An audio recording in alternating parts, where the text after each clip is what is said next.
From the fall of 1896 into spring of 1897, there was a spree of airship sightings all across the United States, from Wisconsin all the way down to Texas, and even in California. Of course, these airships were unidentified, making them one of America's earliest UFO sightings. I'm going to read a few lines from this newspaper I found from 1897, from here in Austin, Texas, April 22nd. The great and mysterious aerial vessel that has thrown North Texas and many parts of the country into a state of excitement and commotion was first seen sailing over Kansas. Since then, however, the mysterious stranger has been seen in many parts of the country, and Friday night last, reputable citizens in scores of Texas towns had a view of the aerial vehicle. It has traveled over Illinois, Indiana, Iowa, Wisconsin, Arkansas, Louisiana, and other states.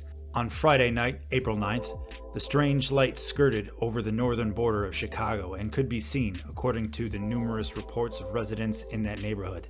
It was an airship, for lack of a better name to designate it by, but most were skeptical about the identity of the manifestation. It was said the object looked very much like a balloon, but the red light was plainly discernible. It passed over Chicago going eastward and disappeared about 12:45.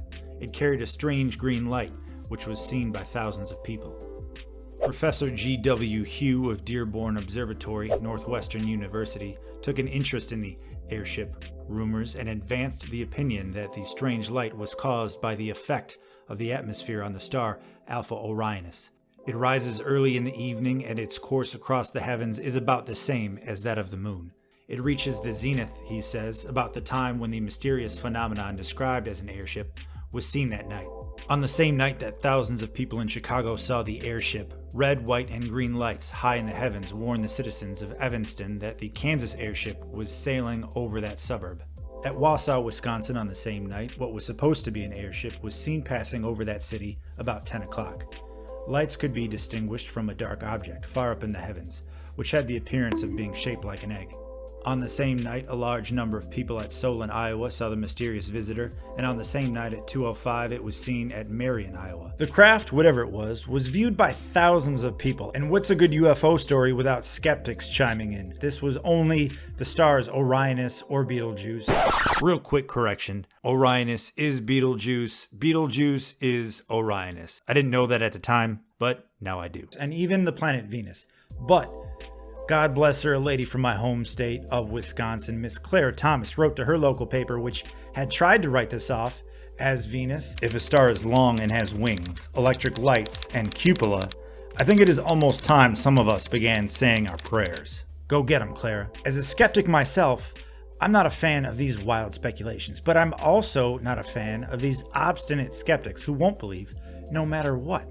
This alcohol excuse is tired, and I hate it. You're telling me that thousands of people from the top of the country to the bottom are experiencing some kind of alcoholic hallucinosis, which is rare in and of itself, and when it does manifest, is mostly auditory in nature. Doesn't make any sense. The strange craft seen at many points in North and East Texas Friday night has thrown those parts of the state into a whirl of excitement. Colonel R.N. Burt, cashier of the National Bank of Ladonia, Texas, saw the craft, or whatever it is, last Friday night. His description varies very little from that of others, only that it appeared much larger to him, as he says that it seemed to be about 300 feet long, its wings being enormous and looking like huge sails. It seemed to hover for a short time over the city and then rise and go rapidly in a southwesterly direction. At Farmersville, Texas, Friday night, as reported in the Dallas News, about 9 o'clock, a dim light was seen in the northwest. It traveled at the rate of 60 or 80 miles an hour. In a very short time, fully 2/3 of the citizens of the city were out looking at what they then supposed to be a large planet or meteor approaching the Earth. In a few moments, in fact, in less time than one can tell, the queer thing was almost hanging over the city. If this report is to be believed, and some people actually thought a planet or meteor was coming directly at them, there must have been a mass loosening of morals and wildness.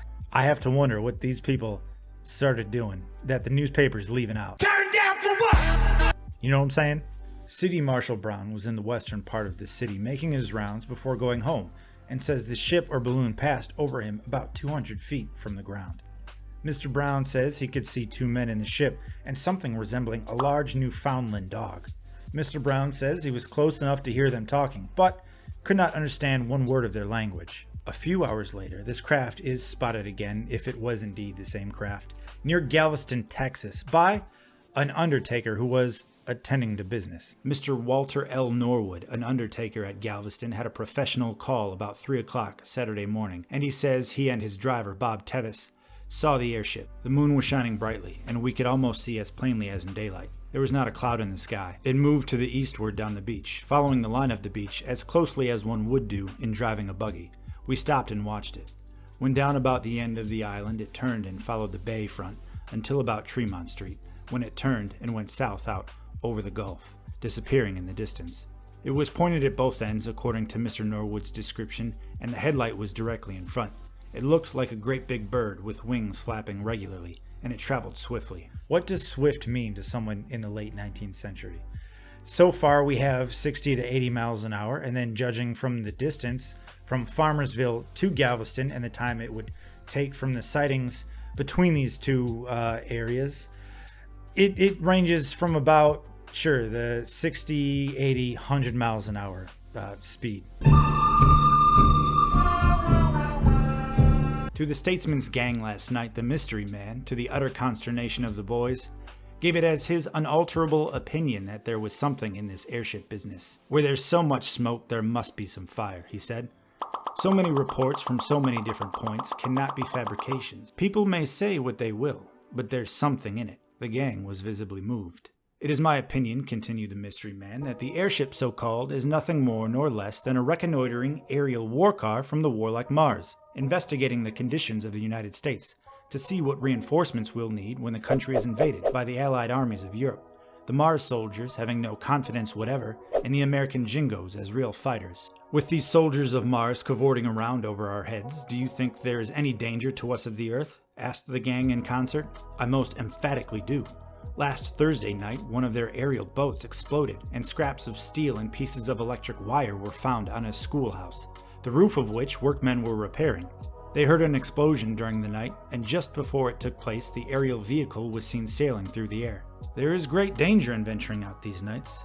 What if one of these fellows from Mars should tumble out and fall on you? The city editor and telegraph man were profoundly impressed, and last night they slept under a table in the editorial rooms. 19th century satire aside, as I stated before, explanations ranged from planetary bodies to bad alcohol and straight up hoaxes. The whole situation is crazy, and it lasts for about 6 months. From November of 1896 in California, it dies off a little bit around the winter months, which is suspicious because if these are humans, then who wants to be flying around in an open air blimp in the middle of the winter up high, right? And then they kind of start to pick up again in spring. Here's the thing. We have like 3 options, all right? Uno, we have an inventor testing out his new craft. He doesn't want to get beaten to the patent office by anyone else, so he tests out his creation at night. Fine, I get it. But why are you taking it across the country,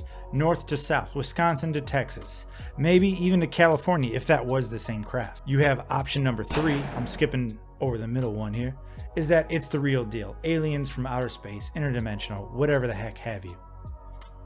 There is that option. Or option 2, a perfect storm of misidentified heavenly bodies, hoaxers, people just wanting to join the airship bandwagon and say they saw something they didn't actually see, and on over to journalistic malpractice. Maybe some newspapers wanted to boost their readership by embellishing certain aspects of this event. They are businesses after all. They're not like our current day media companies. So much integrity today. So much. And interestingly enough, a newspaper from Burlington, Iowa, did their own little test because they wanted to test the credulity of the people by sending up a tissue hot air balloon. And if they are to be believed, they got reports of a craft with red and green lights, and one gentleman supposedly alleging he even heard voices from this craft. So do with that what you will. I'm not going to end this with a question. I have to end it with my own thoughts, and that is, this was someone in an airship. There's nothing spectacular happening in this article, at least. It's not saying that the craft descended from above the clouds to near above people's heads in the matter of seconds. It's not saying it disappeared across the horizon in seconds. Nothing is happening at light speed. It's not doing insane zigzags. The descriptions say it goes between 60 80 miles per hour, judging from some of the distances that it traveled and the sightings, possibly up to 100 miles an hour. Nothing too insane. And the descriptions are of swift and fast. Someone can say swift, but that doesn't equate alien craft. This one was man-made airship. Has to be. That's my take on it. Peace.